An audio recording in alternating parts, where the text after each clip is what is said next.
queréis, yo creo que podemos ir empezando. Bueno, pues primero daros la bienvenida a la segunda sesión del ciclo Ser Más Sostenible. Mi nombre es Víctor Valdés, soy técnico de la Fundación Atabal. Para las que no estuvisteis ayer y también para las que estuvisteis, os voy a hacer un poco os voy a situar un poquillo en el ciclo. El ciclo Ser Más Sostenible lo estamos llevando a cabo desde la Fundación Atabal para la Cooperación al Desarrollo y está dentro del proyecto Ser Más Sostenible Actuando Localmente que venimos desarrollando desde enero de 2019 y que está llegando ahora a su fin en estos meses. Queríamos ponerle cierre a este proyecto con este ciclo, ¿vale?, de conferencias. Son 4 charlas que están planteadas desde lo personal hacia lo global. Desde esta perspectiva de pensar global y actuar local, hemos diseñado estas 4 charlas. Ayer estuvimos hablando con Luis González Reyes, que nos planteó cómo es una vida sostenible y feliz. Hoy vamos a hablar con Canica, que ahora os presentaré a Carlos, que nos va a hablar del poder de la participación comunitaria en los procesos de transformación. El día 26 estaremos con Beatriz Fadón, que nos va a hablar, o nos va a hacer un poco una perspectiva de la realidad de la región en cuanto a sostenibilidad o en cuanto a agricultura y ecología. Y por último, el día 3 de diciembre contaremos con Ivonne Llanes, que nos dará la perspectiva global, añadiendo también un enfoque ecofeminista, ¿vale? Nos gustaría, ayer se nos pasó y no nos presentamos, ¿vale? Y nos gustaría que este espacio fuese también algo participativo y que nos pongamos un poco nombre y caras todas. Entonces vamos a hacer una ronda rápida de presentaciones.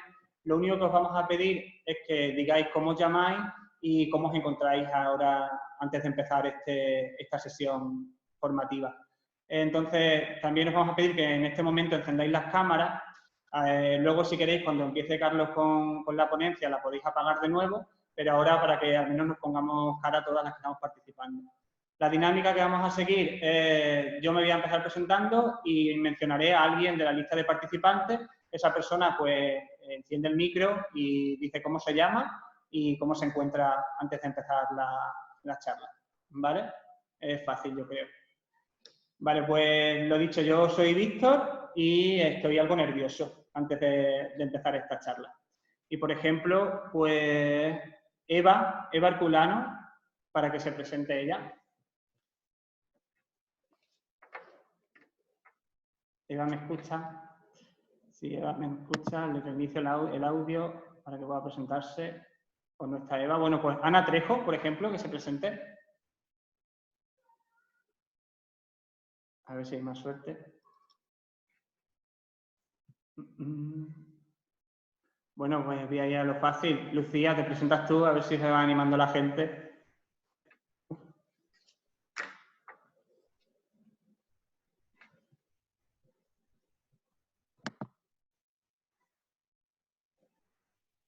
Bueno, yo soy Cristina, soy técnica de la Fundación Atabal y hoy voy a estar en la parte técnica, así que si tenéis algún problema os ponéis en contacto conmigo, ¿vale?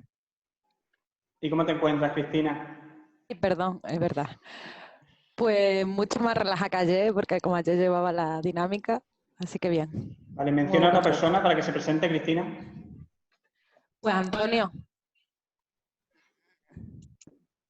Hola, buenas tardes. Pues estoy bien, tranquilamente. Esta tarde lo que pasa es que tengo otra cosa y me tendré que ir en media hora por ahí. Sin problema, Antonio. A ver si por lo menos puedo escuchar a los ponentes. Gracias. Nomina a alguien. Antonio, ¿algún nombre de los participantes? Peligro mismo. Venga.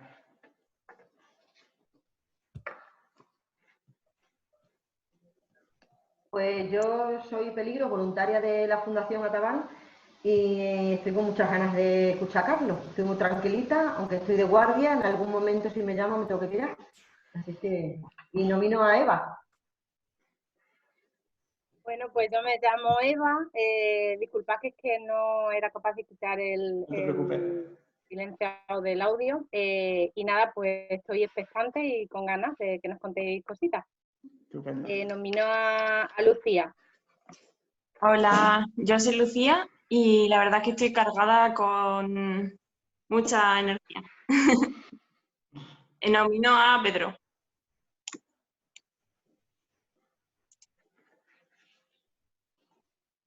Hola, ¿me oís? Sí. Hola, yo soy Pedro y bueno, estoy expectante y sigo con ganas de seguir escuchando estas charlas tan interesantes sobre sostenibilidad. ¿Quién nominas? Nomino, espérate que no veo la pantalla. Chus. Chus, hola. Hola. ¿Cómo te No encuentras? sé, no me veo. A ver. Sí, hola. Ahora. Hola, Chus. ¿Qué hay? ¿Cómo te encuentras? Pues nada, estoy trabajando bien, Estupenda. trabajando, así que ahí combinando. Genial. Nomina a alguien para que se presente, Chus. No sé, dime alguno que... Venga, pues a Sandra, por ejemplo. A Sandra, venga, Sandra. Sandra, que tiene el micrófono apagado. Pues a José David, por ejemplo.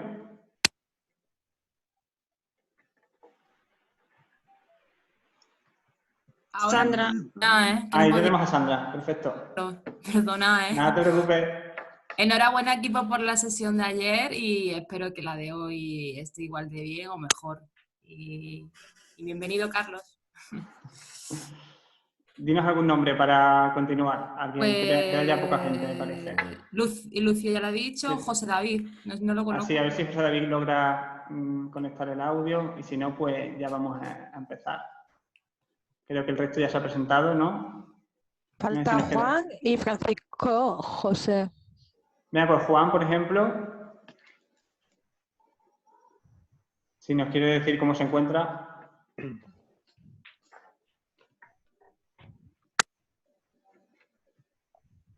Hola, vale. Hola, mi nombre es Juan y yo me encuentro tranquilo, sosegado, recién duchadito, expectante aquí a ver qué pasa. Muy bien. ¿Y quién nos faltaba por ahí? Francisco José. Manuel. Pues Y Manuel. José David.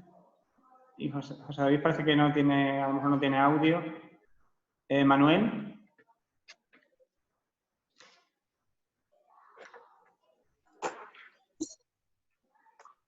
Si no pasamos. Venga, pasamos. No, Manuel. ¿Nos escuchas? Francisco José me parece que tiene el micrófono abierto. Buenas tardes. Yo soy Francisco, soy de Cantabria y soy de la red Sostenible 100%. Fenomenal. Vale, pues vamos a ir empezando, si os parece. Vale, ya se van a seguir sumando gente, pero vamos a continuar. Simplemente ya casi que dar paso a Canica. Solo, bueno, presentaros que ha venido Carlos Muñoz, que pertenece a Canica, que es un estudio de arquitectura, diseño y urbanismo. Los hemos invitado porque nos gusta mucho el planteamiento que tienen de buscar una relación equilibrada entre las personas y el entorno. Creíamos que es un planteamiento que se acerca mucho a los planteamientos que nos hacemos nosotras en Fundación Atabal y en concreto en el proyecto Ser Más Sostenible. Y bueno, pensamos que su experiencia de trabajo puede ser bastante inspiradora. Ellos, en este caso Carlos, nos va a presentar su experiencia pues, en el ámbito del urbanismo, el diseño de la arquitectura, pero creemos que su modo de trabajo se puede extrapolar a otros muchos campos, que es lo que intentaremos trabajar en la parte más práctica de la sesión.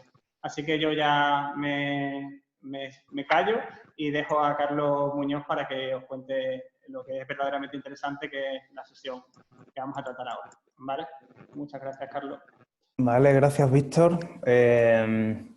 Bueno, yo me presento también, mi nombre es Carlos y llego con muchas ganas, un poco cansado de Zoom, tengo que reconocerlo porque ha habido mucho Zoom esta semana, y de repente me habéis metido como un poco de miedo con todas estas expectativas, ¿no? De que si ayer estuvo muy bien, que hoy esté mejor, no sé, espero cumplir las expectativas, pero no.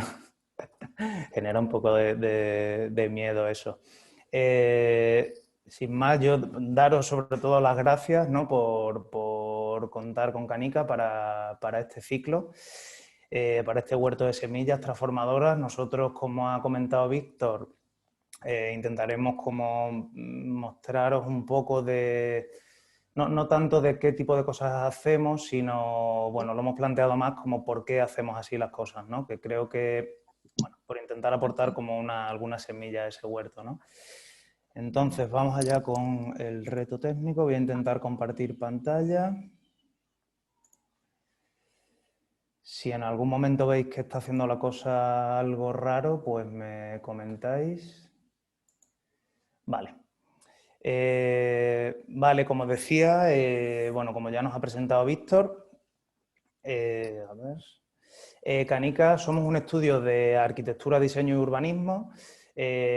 Si tuviésemos que definir en una sola frase a qué nos dedicamos nosotros en el estudio, nos gusta pensar que nos dedicamos a buscar una mejora, no nos atrevemos a decir mejorar, pero sí nos esforzamos mucho en buscar una mejora en la relación de las personas con el entorno que habitamos. O sea, y hablamos de entorno como territorio, como barrio, como casa, como espacio, como objeto incluso, ¿no? O sea, decimos que trabajamos la arquitectura, el diseño y el urbanismo porque al final, como iréis viendo, trabajamos a escalas muy diferentes, aunque es cierto que lo que más hemos hecho últimamente son proyectos más vinculados a lo urbano, ¿no? A lo urbano. Cuando hablo de urbano no hablo de ciudades, hablo de ciudades y pueblos, pero sí a entornos cascos urbanos, por así decirlo. Una de las cosas que nos gusta hacer siempre que empezamos un proyecto en el que va a haber una participación intensa, antes de presentarnos, incluso de decir qué vamos a hacer, lanzamos una pregunta que es un poco, bueno, a mí siempre llamamos como a esa parte de las presentaciones y tú de quién eres, ¿no? Que es como una cosa cuando llegas al pueblo y te dicen, a ver, tú de quién eres, ¿no? Nos gusta lanzar esa pregunta diciendo ¿a qué te suena a ti el urbanismo? Entonces, es súper interesante, ¿no? Porque cuando tú le preguntas a alguien qué es el urbanismo o a qué le suena el urbanismo, pues las respuestas que recibes son bastante asustadoras, ¿no? Supongo que por cómo ha sido el urbanismo en las últimas décadas, pero desde luego no es la imagen que nosotros intentamos transmitir con nuestro trabajo, ¿no? Entonces, la primera diapositiva que quería mostrar realmente es un vídeo que yo creo que rompe un poco esa imagen de lo que es el urbanismo. El vídeo tiene solo sonido, no os preocupéis si no lo escucháis, pero bueno, se trata de un proyecto que desarrollamos en Sierra de Gata hace ya unos años, 2016, 2017 creo. Bueno, y ahí se ve un montón de gente, ¿no? Niños, niñas, personas mayores, nosotros sin traje y sin corbata, ¿no? Como se suele imaginar quizás a los urbanistas, ¿no? Manchados, tal. Bueno, en una actitud bastante diferente a esa imagen construida, ¿no? En las últimas décadas, me atrevería a decir en el último siglo y medio, sobre qué es eso del urbanismo, el planeamiento urbano, no sé, que por las prácticas que ha habido, ¿no? En esa escalada hasta la crisis del 2008, en la que bueno, todo esto se rompió un poco, todo ese imaginario, pero una de las cosas que algunas veces nos dicen, ¿no? Esto lo tenemos súper marcado cuando le preguntas a qué suena urbanismo y hay gente que dice a robar, ¿no? Entonces, bueno, pues intentando luchar contra esa imagen, por eso, bueno, poníamos como este vídeo, más para ver que toda esa gente que sale ahí estaba haciendo urbanismo también, ¿no? Eso también es urbanismo y también es construir y diseñar el entorno que habitas, ¿no? A ver, estoy intentando pasar y no sé por qué no pasa. Ahora. Vale. Al mismo tiempo también decir, claro, no siempre todo es una fiesta, entonces también hacemos trabajo de oficina, planos y este tipo de cosas. Y voy a poner ahora como dos ejemplos, así como los más extremos, de esto que decía de trabajar a escalas muy diferentes, ¿no? O sea, nosotros somos un estudio pequeño, pero sí que intentamos como abrir mucho el abanico de las escalas a las que trabajamos. Por ejemplo, estos son unos planos del Valle del Alagón y del Arrago, en un proyecto que nos encargaron de una propuesta de ordenación para el aprovechamiento de los recursos naturales en el entorno de los pueblos de colonización de Extremadura, ¿no? Entonces, pues aquí que teníamos que diseñar unas rutas, poner en valor esos recursos naturales, pues al final es un proyecto en el que trabajas aproximadamente a una escala 1.150.000, ¿no? Una escala territorial grande. Y en contraposición, pues estas cajitas que nos encargaron también, que diseñamos, que es donde se guardaba un prospecto que contenía la programación de un encuentro de urbanismo que se organizó en Bilbao el año pasado, ¿no? Que trataba sobre ciudades y cuidados, y entonces, bueno, hicimos ese guiño con la caja de medicamentos y tal, y esto, pues al final, estos objetos tan pequeños, ahí veis la escala con la mano, pues se trabaja a una escala prácticamente 1:1, ¿no? Entonces, pues en ese margen tan absolutamente enorme nos movemos, ¿no? De la escala 1:1 a la escala 1.150.000. Como decía al principio, cuando nos lanzaron el reto de contar aquí un poco en este marco nuestro trabajo, primero pensamos hacer como una lista así de proyectos, ¿no? Podríamos haberlos categorizados de varias maneras, pero de repente vimos que tenía más sentido explicar cómo hacíamos los proyectos y por qué los hacíamos así, ¿no? Que quizás es lo que realmente tiene un interés, ¿no? Y brevemente también de dónde veníamos cuando formamos Canica, porque eso dio algunas claves de lo que posteriormente haríamos, ¿no? Entonces, esto es un mapa de proyectos que habíamos hecho Thais y yo, que no recuerdo si Víctor ha comentado, pero el estudio lo formamos entre 2 personas originalmente, Thais y yo, y estos eran los lugares donde habíamos estado trabajando, colaborando con diferentes proyectos, diferentes equipos, principalmente en Sudamérica y en España. En mi caso,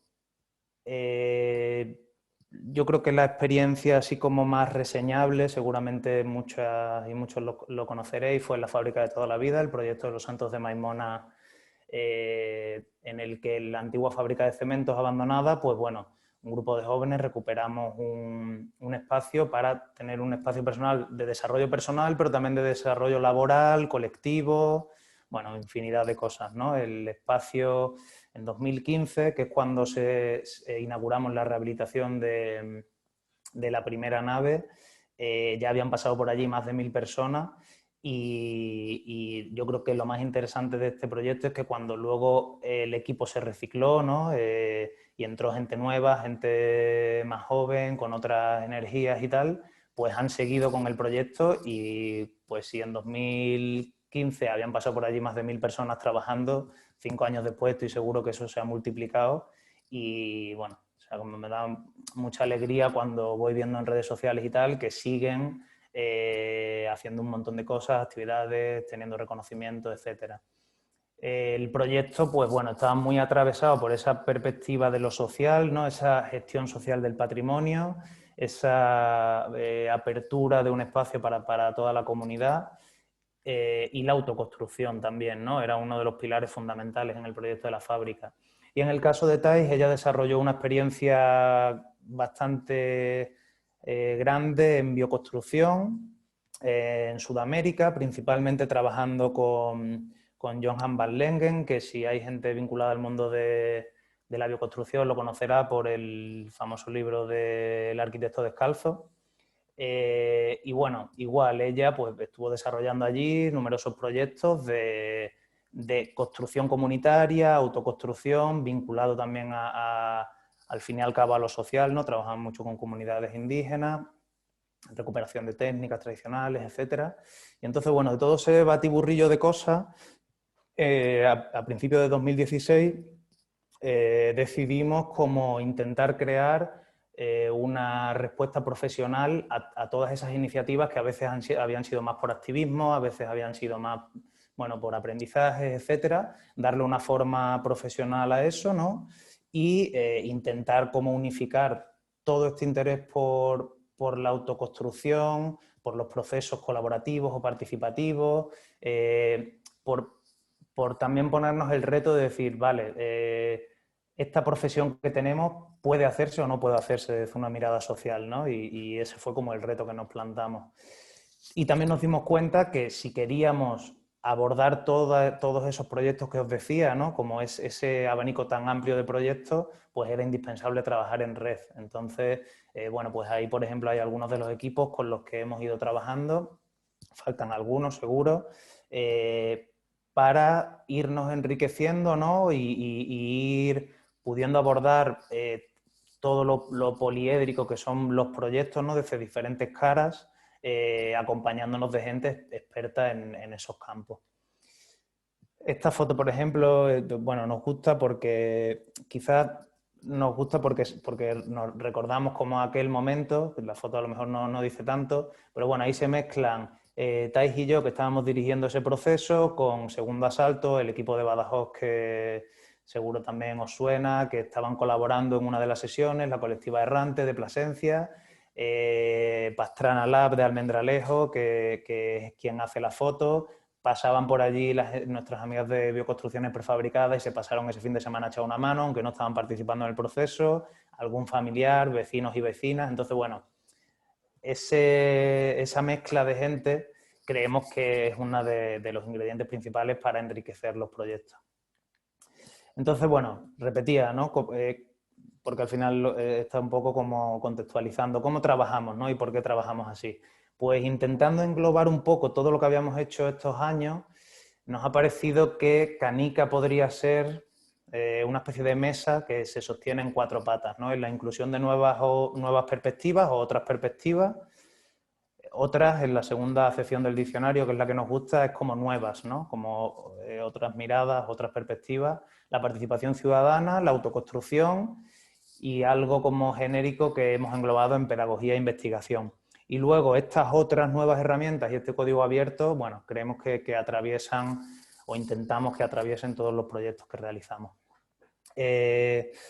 Cuando hablo de otras perspectivas, pues bueno, esa imagen que comentaba al principio, ¿no? que puede tener mucha gente sobre lo que es el urbanismo o sobre quiénes son los urbanistas, pues viene un poco provocada por cómo se ha hecho el urbanismo, ¿no? En lo que decía, pues probablemente en el último siglo, ¿no? Desde la modernidad a principios del siglo pasado. O sea, las ciudades y los pueblos, ¿no? O sea, al final los sitios en los que habitamos han sido diseñados, planeados y construidos por un perfil muy concreto que es representativo de una parte de la sociedad muy pequeña, que es el hombre, ¿no? Masculino, adulto, sano, y que habitualmente se desplazaba por motivos económicos en vehículo privado, ¿no? O sea, que iba al trabajo, iba tal. Entonces, o sea, todo lo que se empezó en el movimiento moderno con esta veneración del coche y tal,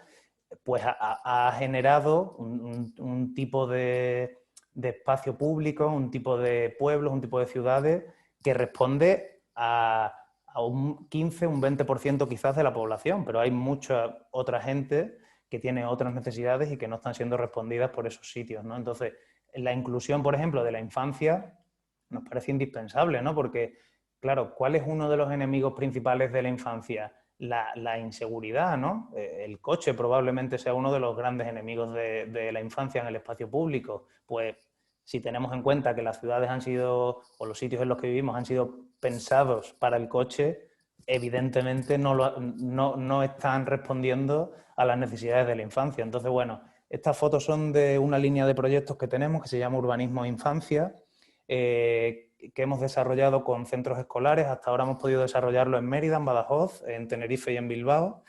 Y bueno, en estas, o sea, son como sesiones, píldoras pedagógicas, al final, como veis en las fotos, muy manuales, en las que se trabaja como en 2 cosas que se repiten constantemente en nuestros proyectos. Por un lado, el empoderamiento del derecho a tomar parte en los procesos de construcción del territorio, de tu entorno, o sea, el derecho a participar, concienciar mucho de que hay que reivindicarlo y en el otro lado de la balanza, concienciar sobre la importancia de percibir el espacio público como un espacio común y, por tanto, como un bien común que hay que cuidar, valga la redundancia, en común. Entonces, bueno, esta cosa todo el rato, ¿no? de derecho y no sé si deber, pero bueno, sí, algo así como un deber. Otro sector de la población muy olvidado, las personas mayores, ¿no? ¿Cómo responde la ciudad a las necesidades de las personas mayores? Veis que repito mucho la palabra ciudad y realmente casi todos los proyectos que hemos hecho han sido en pueblos, pero bueno, es porque me sale así como genérico. En el caso de las personas mayores, de hecho hay una línea de pensamiento ahora en urbanismo que se llama lugares 880, creo, que dicen que si un espacio público responde a las necesidades de una persona de 8 años y de una persona de 80, cubre el abanico de necesidades de toda la población. Porque no se trata de hacer ciudades que solo respondan a la infancia o a las personas mayores y entonces ese adulto que trabajaba en coche y tal, de repente se tiene que ir a vivir a otro sitio. O sea, lo que se trata es de que si tú respondes a las necesidades de esas personas que normalmente no han tenido voz, también cubren las del resto de la población, ¿no? Entonces, bueno, estas imágenes son de una serie de proyectos que hemos desarrollado junto con el Gobierno de Navarra, en los que se realizaban unos análisis del espacio público desde la perspectiva del envejecimiento, ¿no? Entonces, se buscaba un impacto en como a tres niveles. Uno era el local, el municipal, evidentemente, porque se realizaba un diagnóstico del espacio público de un pueblo en concreto. Se trabajó en 3 pueblos diferentes, uno del sur con casi 10.000 habitantes, uno del centro de Navarra, que tiene una topografía singular, de 1.800 habitantes, y uno del Pirineo con 200 habitantes, para ver un poco ese impacto también a nivel autonómico de si este tipo de proyectos eran replicables en contextos tan diferentes.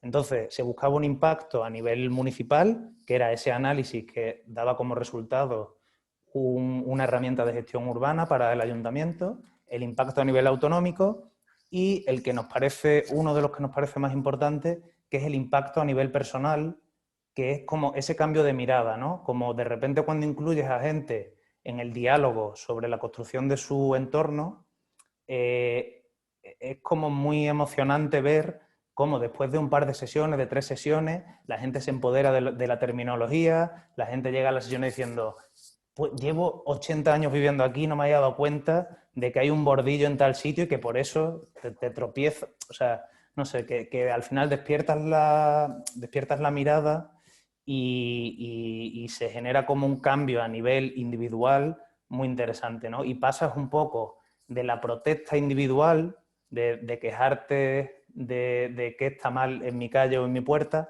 a la reflexión colectiva, ¿no? De, bueno, pensar más en el espacio público como un bien común, ¿no?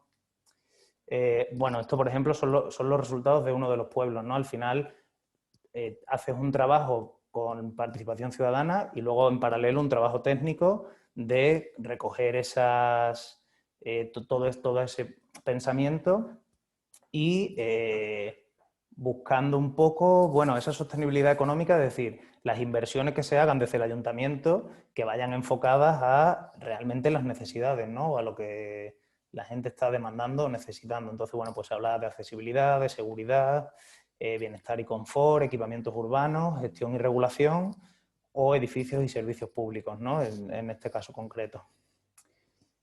La otra pata, y al final, bueno, todas al final tienen que ver unas con otras, la participación ciudadana. La inclusión, como decía antes, pues se consigue con participación ciudadana, ¿no? Y en este caso, pues traía 2 ejemplos, también en sitios como diferentes. Estos fueron unas directrices de intervención urbana que se realizaron en Hernán Pérez, en Sierra de Gata, que tiene como alrededor de 500 habitantes, y un proyecto más o menos similar se realizó el año siguiente en Campanario, en La Serena, que casi 5.000 habitantes, ¿no? O alrededor de 5.000 habitantes. Salvando las distancias, ambos se planteaban como un laboratorio de participación ciudadana en el que con dinámicas o con metodologías enfocadas a diferentes sectores o a diferentes perfiles se iba viendo sobre cómo debería ser el pueblo basado en esos perfiles, ¿no? o en esas aportaciones. Se sacaba el proceso a la calle, que es una de las cosas en las que también hacemos mucho hincapié, ¿no? En sacar eso, porque la participación ya existían en el urbanismo, existen los periodos de alegación a los planes generales y tal, pero son mecanismos de participación totalmente excluyentes, ¿no? En los que si a mí me cuesta muchas veces entender documentos técnicos, pues imaginaos no sé, a un montón de gente, ¿no? Entonces, lo primero que nos parecía como importante era sacar los procesos a la calle, ¿no? Y construir un lugar que era ese laboratorio. En estos proyectos nos fuimos además allí, estuvimos 1 mes y medio en cada pueblo conviviendo con ese diálogo constante con la gente. Se hizo un análisis muy profundo de todo. Aquí hay una foto de cada uno de los sitios, ¿no? Al final, abriendo el espacio a la calle, ¿qué consigues? Que alguien que, si tú esto lo haces en un foro más técnico, nunca hubiese entrado porque piense que no puede aportar o que no va a saber qué decir o tal.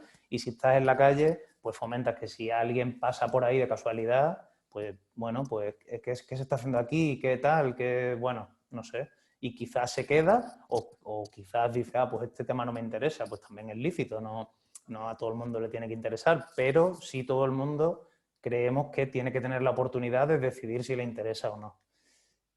Esto de llevar los procesos a la calle también tiene sus partes negativas, ¿no? Ahí hemos ido como adaptándonos, pero nos siguen sorprendiendo cosas, ¿no?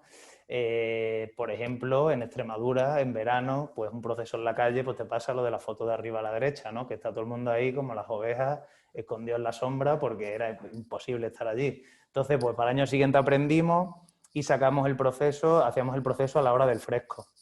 ¿Qué pasa? Que si de repente una farola se estropea y se va la luz, pues como ya es de noche no se ve. Entonces, en vez de una cartografía, parece que estás haciendo una ouija, ¿no? Ahí en la foto de abajo. O en los Pirineos, por ejemplo, que de repente, aunque en el tiempo diga que va a hacer un sol estupendo, tú organices todo en la plaza del pueblo, de repente se pone a llover.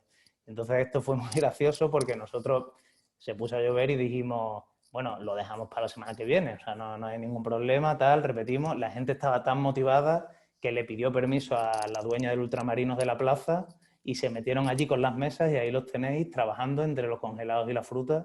O sea, bueno, unas cosas estupendas, ¿no? Que al final, claro, en un periodo de alegaciones en el que tú escribes al ayuntamiento un email o una carta, claro, no se dan estas cosas, ¿no?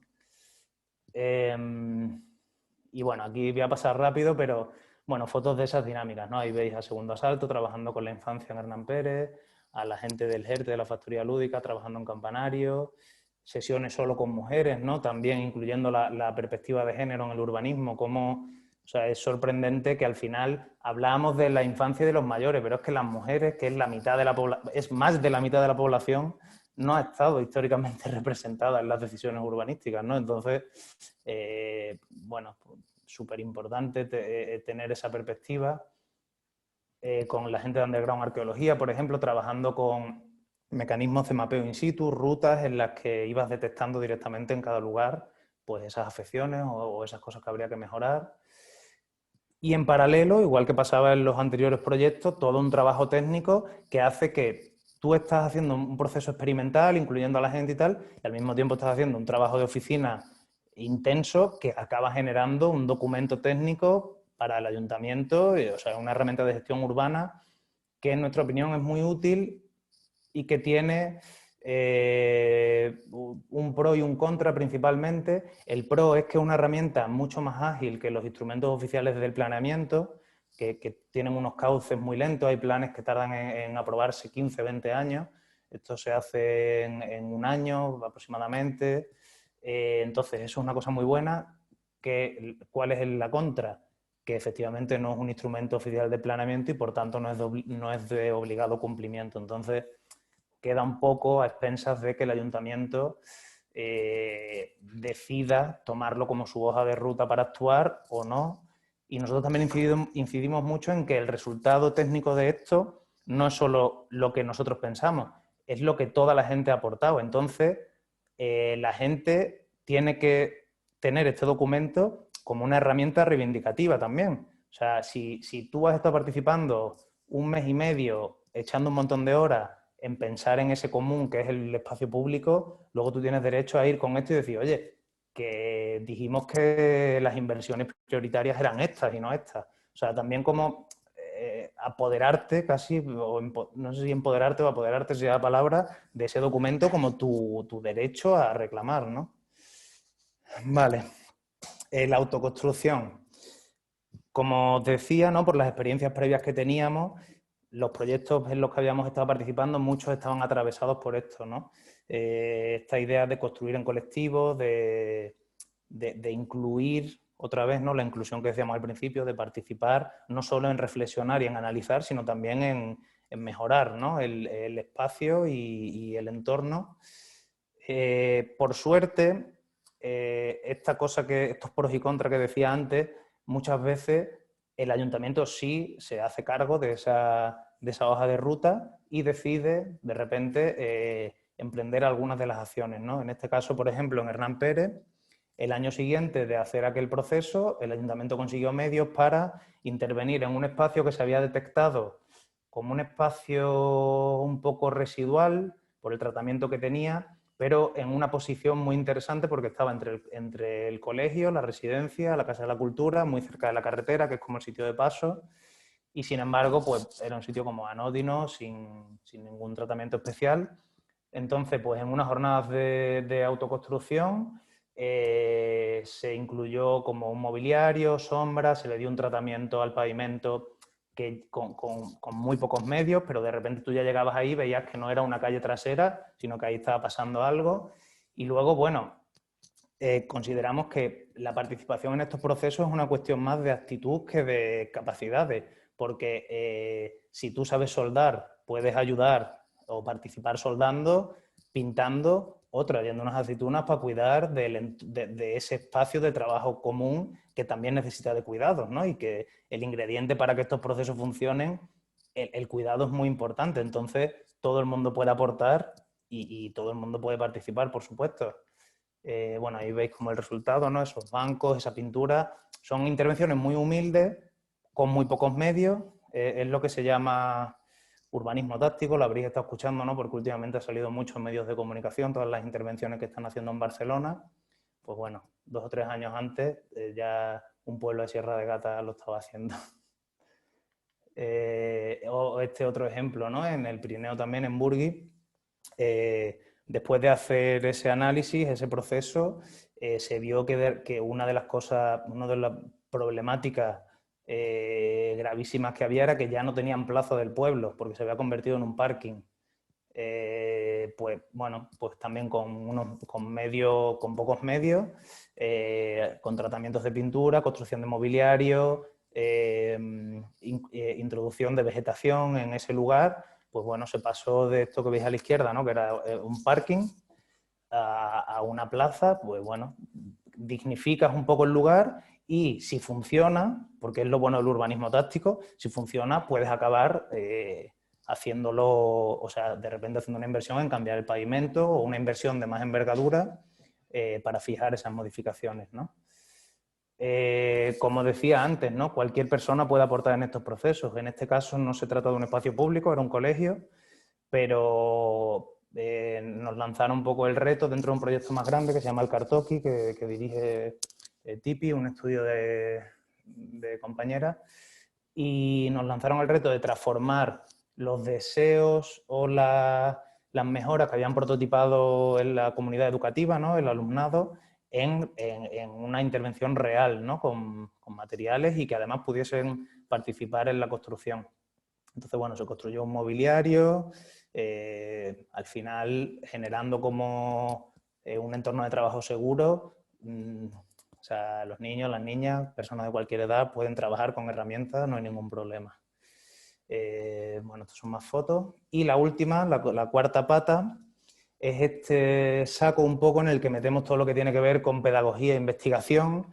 O sea, realmente, como decía, si os fijáis en casi todos los proyectos que he contado, pues en lo que son de autoconstrucción hay inclusión de otras perspectivas, en los que son de participación hay una parte también de pedagogía, ¿no? Bueno, profundizar en temas en los que normalmente no se trabaja. Y en esta pata hemos metido algunos que tienen que ver más con espacios de reflexión. Por ejemplo, estas fotos son de un proyecto que hemos desarrollado durante varios años seguidos en Bilbao con una asociación gitana que se llama Nevipen. El proyecto se llama María Hilda. Este año no ha podido celebrarse, pero bueno, los últimos 4 años se hizo. Y al final era un tema como muy delicado, porque ellos nos lanzaban que era necesario generar como unos espacios de reflexión sobre ciertas problemáticas que estaban teniendo en la comunidad gitana, pero que no conseguían que la gente participase, que la propia comunidad participase, ¿no?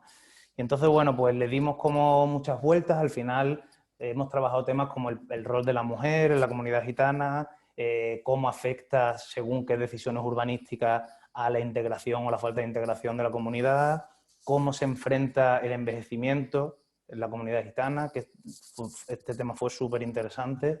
Y claro, o sea, son temas como muy delicados y aparte, bueno, que requieren como de una reflexión así intensa. Entonces, era cómo podemos hacer que esto, que a priori no parece lo más atractivo del mundo, pueda ser sugerente, ¿no? Pues al final nos esforzamos en crear como un espacio de reflexión cómodo, inclusivo, cercano y al final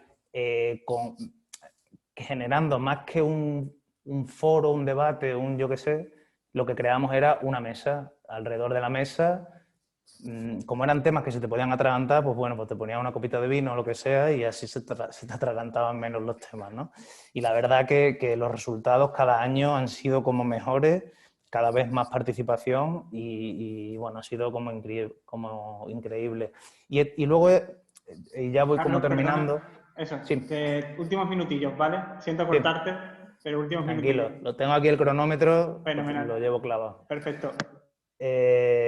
Lo que iba a comentar, o sea, realmente esas 4 patas yo creo que sostienen así un poco todo el trabajo que hacemos, pero luego queríamos comentar muy rápidamente a qué nos referimos con esto de utilizar nuevas herramientas o pervertir un poco las herramientas habituales, que es, por ejemplo, las cartografías o las planimetrías, ¿no? Que son cosas que habitualmente muestran una mirada única, ¿no? Los planos son herramientas súper útiles, pero también súper peligrosas, ¿no? Porque cuentan una cosa concreta que alguien decide, ¿no? De repente, algo que siempre ha sido como una cosa estática, fija, inmutable, lo llevas al mundo digital y de repente puedes crear unas cartografías colaborativas, ¿no? Mucho más neutras, en las que de manera común se construye ese relato.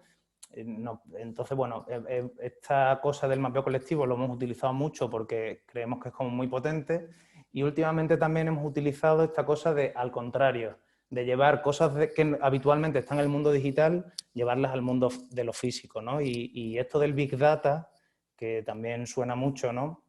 Que está en la nube, que se llama nube concienzudamente para que pensemos que es algo etéreo, que no está en ningún sitio, pero está en servidores, en Palo Alto, que consumen un montón de energía y necesitan muchos ventiladores porque hace mucho calor allí. Pues bueno, traer los datos a lo físico y ver que con eso se puede construir.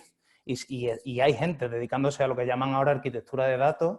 Entonces, por ejemplo, pues esto fue un proyecto en Ocharcoaga en el que se trabajaba sobre la identidad del barrio con estas preguntas, ¿no? En las que se iba construyendo un relato. O en La Lóndiga, en Bilbao, el año pasado, también con cada una de esas tarjetas era el dato de una persona, ¿no? Que normalmente es algo que no ves y ahí, bueno, se veía hasta tal punto que se construían unas torres enormes, ¿no? Estuvo todo el verano allí y la verdad que se construyó un espacio súper interesante, ¿no? Y lo último, y ahora sí, ya aquí cierro, el código abierto, ¿no? Que es lo que intentamos también que atraviese todos los proyectos, que es compartir siempre que podemos, y el tiempo nos da, porque hay veces que no nos da la vida, contar todos los procesos que hacemos, no solo los resultados, sino también cómo los hemos hecho, y compartirlos en abierto en nuestra web, en ISU, en Instagram, bueno, a donde llegamos, ¿no? O sea, no somos capaces de tenerlo todo como súper actualizado, pero sí que creemos que es importante compartir todos estos procesos de una manera además como cómoda de leer, ¿no? O sea, bastante visual y, bueno, con un lenguaje cercano, ¿no? No creando ya una barrera con quien lo lee por el tipo de lenguaje que utiliza, y está disponible, pues bueno, como decía, siempre que podemos, compartimos como todo para que se replique, para que se copie, para que sirva como inspiración, para lo que sea, ¿no? Y sin más, creo que me pasa un par de minutos por el cronómetro. Muchísimas gracias de nuevo. Esa es la web.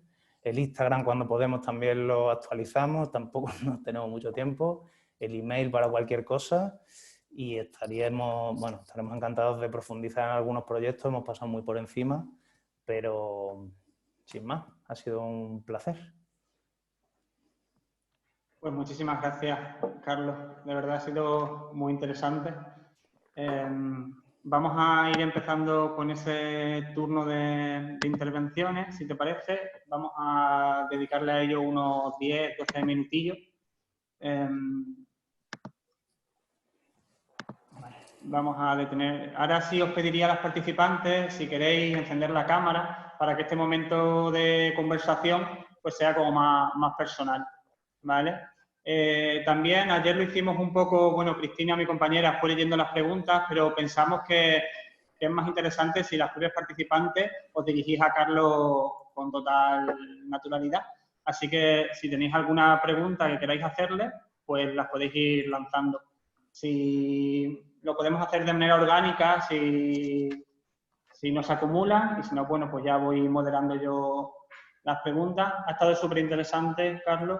Una de las cosas así que me vienen cuando has empezado las charlas, hablando de que cuando empecéis vuestros proyectos, les preguntáis que a qué les suena eso de urbanismo, que nosotros solemos hacer lo mismo con la sostenibilidad, que quizás son dos conceptos que se han alejado un poco de la ciudadanía con el paso del tiempo y ya solo son capaces de ver una pequeña parte de lo que es ese concepto tan grande. En la sostenibilidad nos pasa que pues, lo relacionan solo con el reciclaje, ¿no? Y a lo mejor se pierde toda esa parte social o económica. Y supongo que en el urbanismo pues lo mismo, os encontraréis que tiene una visión muy limitada porque no ha estado abierta a la ciudadanía normalmente, ¿no?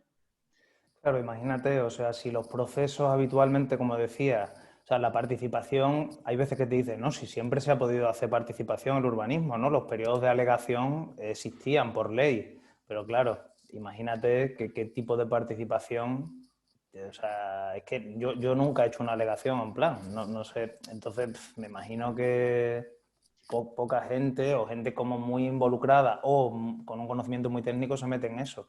Y al final, pues, ¿a qué nos suena urbanismo? Pues lo que tú dices, como sostenibilidad, ¿no? A lo que hemos ido escuchando en los medios y claro, las noticias de urbanismo, pues desde que cambió la ley del suelo en el 96, ¿cuáles han sido? Recalificación de no sé qué, corrupción, boom inmobiliario, crisis. Eso es lo que ha construido el imaginario del urbanismo, ¿no? Entonces, claro, romper ese imaginario es uno de los primeros pasos, ¿no? O sea, sobre todo, no sé, o sea, comprender que hay como gestos, es recuperar, eso creo que no lo he dicho, hablamos siempre de espacio común en vez de espacio público, porque parece que se ha generado un poco la idea de que el espacio público es lo que cuida la administración pública, ¿no? Y es como que yo antes barría mi calle, pero ahora, como ahora ya no es mi calle, sino que es un espacio público, pues ya lo limpiará el ayuntamiento, que es la administración pública, ¿no? Entonces, o sea, recuperar esta idea de espacio común, porque el espacio común no solo te pertenece, sino que también lo cuidas, ¿no? Y es esa balanza de que tienes que tener voz en las decisiones que se toman ahí y bueno, hay que gestionarlo, ¿no? De manera común. O sea, la administración pública simplemente es un canal que debería hacer lo que la población, pues bueno, por tiempo, por lo que sea, no puede hacer directamente, ¿no? Interesante. ¿Alguna intervención? ¿Alguien que quiera lanzar una pregunta a Carlos? Venga, Peli, abre el micro.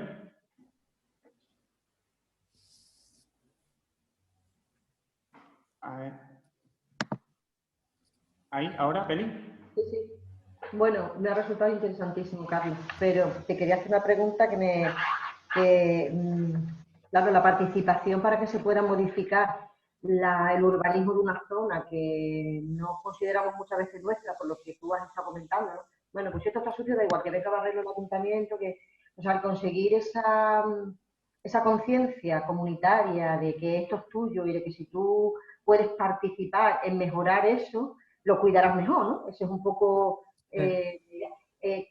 mi pregunta es, en los sitios donde habéis trabajado, ¿eso ha sido aceptado por el ayuntamiento, por la administración de turno, que os permite o que les ha permitido tener voz y voto en esas modificaciones, en esa forma de construir?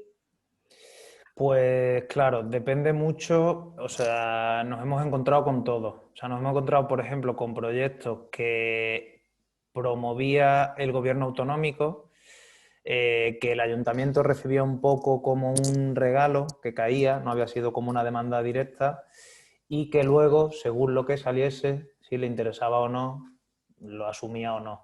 El hecho de no ser, como decía, instrumentos oficiales de planeamiento, pues hace que sirven como una hoja de ruta, como unas recomendaciones, pero claro, el ayuntamiento es quien luego tiene que ponerlo en marcha.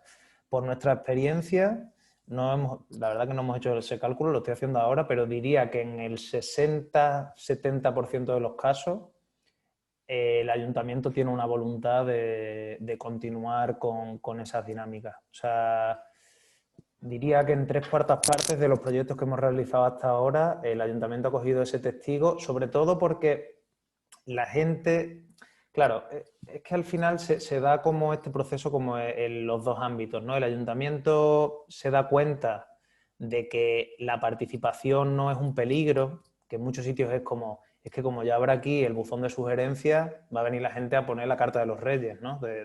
Yo quiero que en mi puerta haya esto. Por eso también, o sea, en los procesos que hacemos, hasta que la gente empieza a pedir cosas, hay un par de sesiones en las que se trabaja mucho en reflexionar sobre la importancia de que, o sea, no se trata, que el espacio público es todo el pueblo, ¿no? O sea, bueno, toda la parte pública del pueblo, ¿no? Todo lo que hay de tu casa hacia afuera. Entonces, cuando se llega al momento ya de las propuestas, hay todo un trabajo reflexivo en el que, claro, tú ya llegas a hacer la propuesta con una reflexión, valga la repetición, y los ayuntamientos ven que no es un ataque al ayuntamiento. Que yo creo que algunos tienen como ciertas reticencias a abrir estos procesos participativos porque dicen, me van a liar aquí, me van a empezar a criticar, a no sé qué, y no, o sea, al final la gente tiene una actitud mucho más constructiva de lo que parece, y es verdad que hay gente que llega a los procesos muy enfadada, es que esto lleva 1000 años así, no hacen caso, no sé qué, pero en cuanto el espacio empieza a desarrollarse, el espacio de participación, quiero decir, al final la gente va con una voluntad súper propositiva, según nuestra experiencia, también, o sea, no podemos hablar en general de que cualquier participación vaya a funcionar, pero por nuestra experiencia, o sea, yo diría que más de un 3/4 partes de los proyectos que hemos realizado, el ayuntamiento ha continuado un poco con esta, con esta manera de actuar y dando esa voz y atendiendo a la población. Hay una palabra pedida por Pedro. ¿Sí? Venga, pues Pedro, si quieres abrir el audio para lanzar la pregunta. Y hay otra, Pepe, creo que tiene una manita levantada. Es verdad, Pepe también. Cierto. Pues si quieres vamos con Pedro y luego seguido Pepe. O pasamos a Pepe si Pedro no... O a lo mejor es que hay que darle... Espera un momento. A ver. Bueno, he activado a Pepe, me parece. ¿Pepe? Hola, sí. Sí, ¿nos lanzas la preguntilla? Vale, pues yo una pregunta era que ¿cómo habían sido vuestros inicios? O sea, ¿cómo planteasteis desde un primer momento esta manera de trabajar? Y por otro lado, un poco cómo habéis trabajado, o sea, cómo habéis conseguido introducir los proyectos en, bueno, pues los diferentes contextos sociales donde los habéis planteado y qué respuesta social ha habido ante ello. Bueno, respondo a lo primero muy rápido, que lo he contado un poco al principio de la charla. Veníamos, tanto Thais como yo, que fuimos quienes fundamos Canica, veníamos de experiencias muy vinculadas a lo social, que además estaban muy atravesadas por la autoconstrucción. Entonces lo que decidimos fue, pues cuando llegamos a un momento vital en el que había que dar una respuesta laboral a todas esas cosas, ¿no? Porque pues el activismo ya no, bueno, supongo que ha pasado a mucha gente, ¿no? Que al final te involucras en muchos procesos y que hay un momento en el que también tus necesidades económicas, vitales, se descompensan un poco con donde estás echando la mayoría de tus energías. Y entonces nos planteamos cómo podíamos meternos en un mundo más laboral, ¿no? O sea, convertirnos en un estudio profesional sin abandonar todo eso que nos interesaba, ¿no? Que era como trabajar con esta perspectiva social, con todos estos términos de sostenibilidad, de participación, de introducir la autoconstrucción en los procesos. Entonces, fue casi una decisión vital de que de repente teníamos que conseguir que nos pagasen por hacer eso que estábamos haciendo un poco por activismo, ¿no? O sea, ofrecer ese tipo de servicios.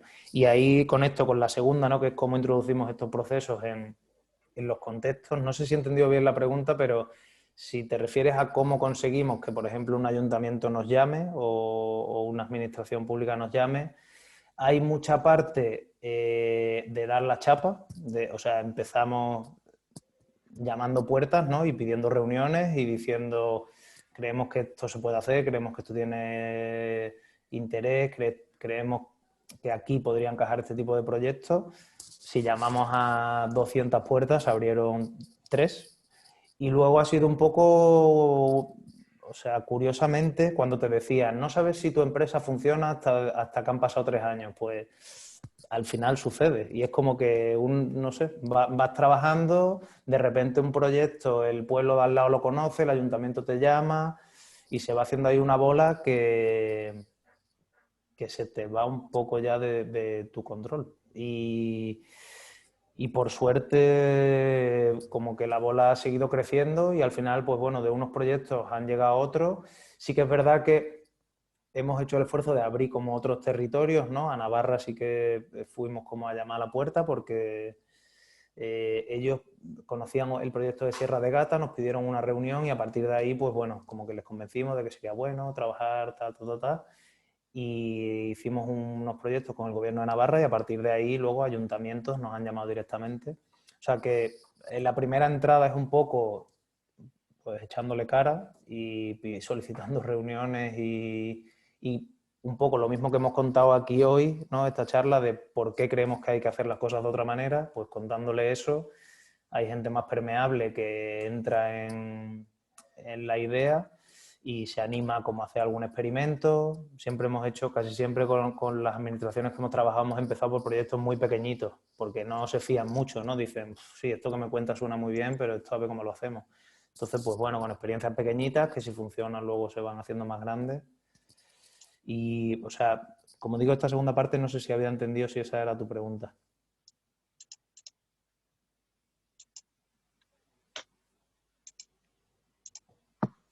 Pepe, ¿quieres comentar algo o seguimos?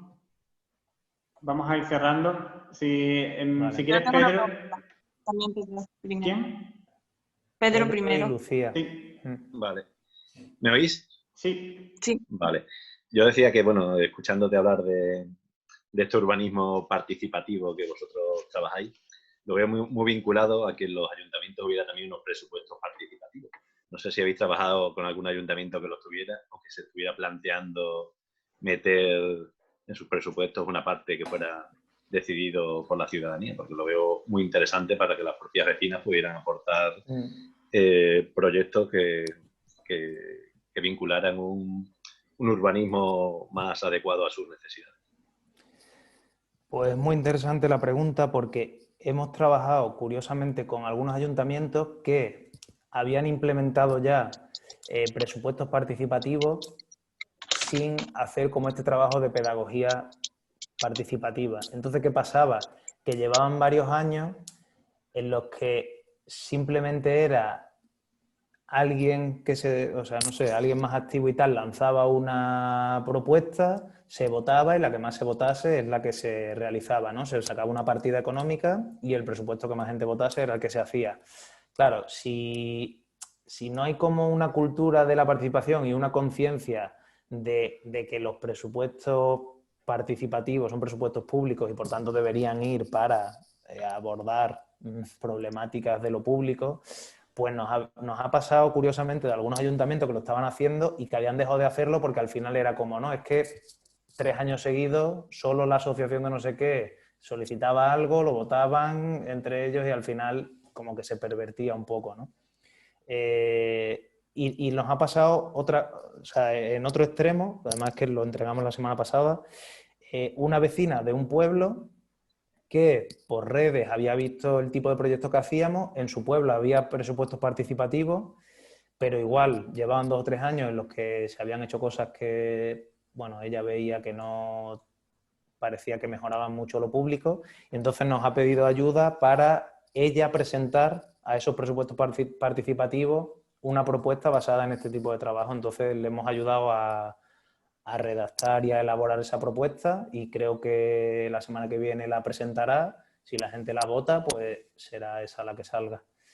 Entonces sí que lo hemos encontrado, pero creemos que no es solo, o sea, que la parte como de concienciar de la importancia de lo público y crear como una cultura participativa que hemos perdido un poco, pero yo creo que como especie la tenemos, creo que tiene que venir de la mano. No puede ser simplemente hay un dinero, a ver, no sé, porque si no se convierte un poco en este buzón de sugerencias, lo que decía antes, en esta carta a los reyes, ¿no? De cada uno. Sí, que debería de estar ante esa cultura participativa que el propio presupuesto. No debería ser... O de la mano, o sea... Sí, pero... Sí. Vale, vamos a cerrar con Lucía, que tiene una pregunta, me parece, ¿no? Sí, yo te quería preguntar por el enfoque feminista dentro del urbanismo, porque ya has hablado sobre la desigualdad que han tenido las mujeres históricamente, que no han estado presentes en las decisiones urbanísticas, y quería preguntarte si vosotras en los talleres habéis notado alguna diferencia entre las prioridades que proponían las mujeres y los hombres. Sí, y de hecho en las zonas, cuanto más pequeño era el pueblo, cuanto más rural, más participación, más porcentaje de participación femenina ha habido. Eso se ha repetido en varios sitios, lo hemos comentado mucho en el estudio. El conocimiento del lugar es mucho más profundo y eso tiene una explicación evidente, que cuando tú haces cartografías del movimiento dentro de los sitios, los hombres normalmente hacen movimientos de ida y vuelta muy lineales, ¿no? Casa-trabajo, trabajo-casa, casa-trabajo. Las mujeres, sin embargo, hacen por todas las tareas, ¿no? De las que iba a decir históricamente se encargaban, pero es que sigue sucediendo, ¿no? Cuando van al trabajo, a mitad de camino llevan a los niños, a las niñas al colegio, ya se pasan a hacer la compra, pasan a visitar a la madre o la suegra de no sé qué, pasan a otro sitio y los mapas de recorrido son súper interesantes, ¿no? Porque pasan por muchos más sitios y además suelen moverse o a pie o en transporte público. No es general, pero sucede, ¿no? Entonces, claro, a la hora de enunciar necesidades es muy interesante porque son auténticas expertas en el espacio público, porque claro, lo usan mucho, ¿no? Y, o sea, no solo en las necesidades que enuncian, porque al final también a la hora de enunciar las necesidades estamos como muy influidos por ciertos mantras, ¿no? Y muchas veces no es tan reflexivo, pero a la hora de ver como las problemáticas, no sé, claro, hacen un uso muy cotidiano del espacio público. Entonces, claro, tienen una capacidad de análisis que es que al final, pues la población masculina, por el tipo de movimiento que hace, estoy hablando como generalizando mucho, pero bueno, me entendéis, ¿no?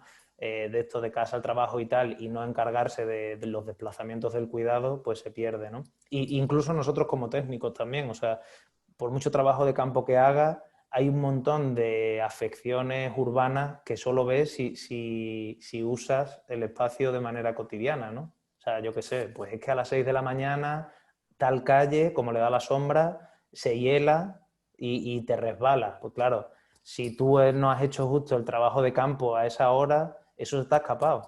Y sí que hemos notado como que las mujeres en los procesos nos dan un montón de información de todos esos pequeños detalles. Muy bien.